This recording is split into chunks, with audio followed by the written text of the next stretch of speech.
আমরা সূচকের ধারণা এই অধ্যায়টি নিয়ে আলোচনা করছি। এর আগের লেকচারে আমরা সূচকের প্রয়োজনীয়তা কী, সূচকের নিধান, সূচক এবং সূচকের আকারে প্রকাশ নিয়ে আলোচনা করেছি।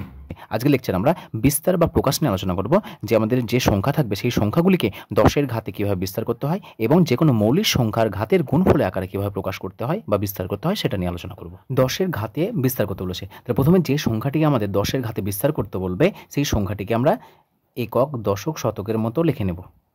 দেখো 125 আছে, তাহলে এটা হবে 1, 2, 5। এক সংখ্যাটি কোন ঘরে আছে বলতো? শতকের ঘরে, তাহলে 1-এর সাথে 100 গুণ করব, প্লাস চিহ্ন দেবো। 2 সংখ্যাটি আছে দশকের ঘরে, তো 2-এর সঙ্গে 10 গুণ করব, প্লাস এককের ঘরে আছে 5, 5-এর সঙ্গে 1 গুণ করব। তাহলে দেখো প্রথমে আমরা সংখ্যাগুলোকে একক, দশক, শতকের আকারে এভাবে বের করে নিলাম, সেটা লিখলাম। এবার যেহেতু বলেছে 10-এর ঘাতে প্রকাশ করতে বলেছে, তাহলে দেখো 100 জায়গা লিখতে পারবো না, তাহলে দেখো 100 জায়গাতে লিখছি আমরা 100 10-এর পাওয়ার 2 প্লাস 2 ইন্টু 10-এর পাওয়ার কিছু নয় মানে 1 প্লাস 5। তাহলে এই যে আকার পেলাম এটাকে বলা হচ্ছে আমাদের 10-এর ঘাতে বিস্তার। অনুভাবে লিখে নাও 5, 1, 7। তাহলে এটাকে যদি আমরা 10-এর ঘাতে বিস্তার করতে চাই তাহলে কত লিখবো? এটা হচ্ছে একক, এটা দশক, এটা শতক। তাহলে 5 রয়েছে শতকের ঘরে, তাহলে 5-এর সঙ্গে 100 গুণ করব, প্লাস 1 রয়েছে দশকের ঘরে, সো 1-এর সঙ্গে 10 গুণ করব, 7 রয়েছে এককের ঘরে, সো প্লাস 7 গণিত 1। হাতের আকার লিখো, সো 5 গণিত 10-এর পাওয়ার 2 প্লাস 1 লেখার দরকার নাই, 10 লিখো, 10-এর পাওয়ার 1 প্লাস 7। সো এটা হলো আমাদের 517 এর 10-এর ঘাতের আকারে প্রকাশ। অনুরূপভাবে 608, দেখো একক, দশক, শতক। 6 আছে শতকের ঘরে, তো 6 গণিত 100 প্লাস 0 রয়েছে দশকের ঘরে, 0 গণিত 10, 8 রয়েছে এককের ঘরে, প্লাস 8 গণিত 1।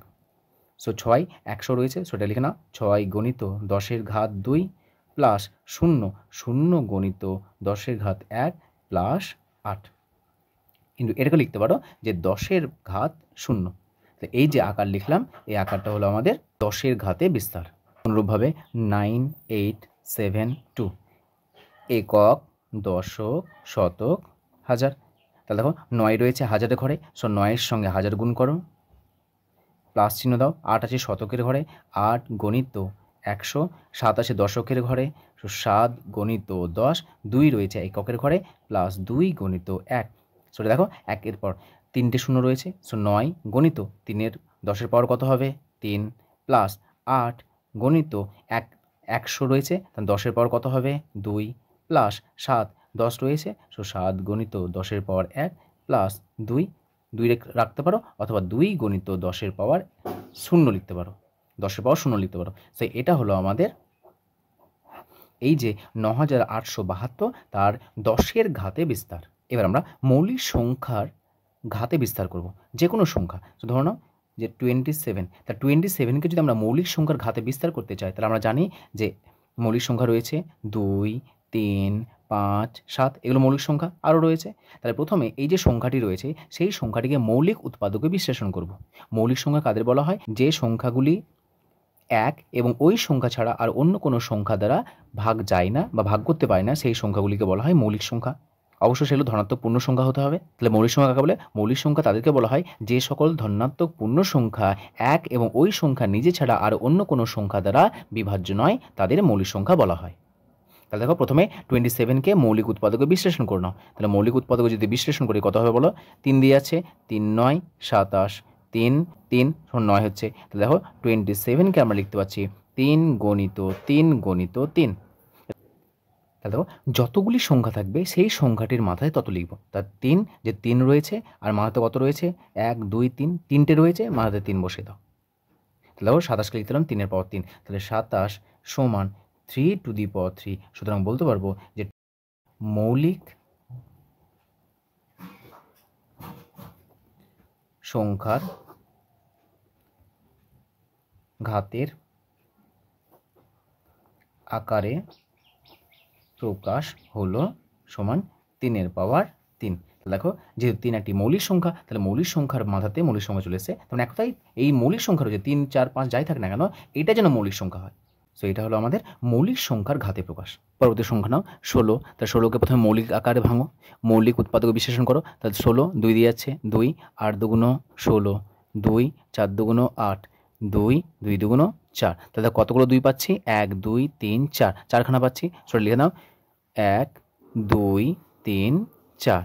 সো কতগুলো 2 পেলাম? চারখানা। তা যে সংখ্যাটি পেয়েছি তার মাথাতে 4 বসিয়ে দাও। তা দেখো এটা হলো আমাদের মৌলিক সংখ্যার ঘাতে প্রকাশ। সো এটা হলো আমাদের মৌলিক সংখ্যার ঘাতে প্রকাশ। ধরো নাও 32। তা 32কে ভাঙো, কত আসবে আমাদের? 2 16 দুগুণ 32, 2 8 দুগুণ 16, 2 4 দুগুণ 8, 2 2 দুগুণ 4। তাহলে 1 2 3 4 5, পাঁচখানা 2। সো 2 গণিত 2 গণিত 2, টোটাল 5খানা লিখে ফেলো। এর কত আছে? যেহেতু 5খানা আছে, 2 সংখ্যাটি 5 বার আছে, তা 2 এর পাওয়ার 5। তো এটা হলো আমাদের মৌলিক ঘাতের আকারে প্রকাশ।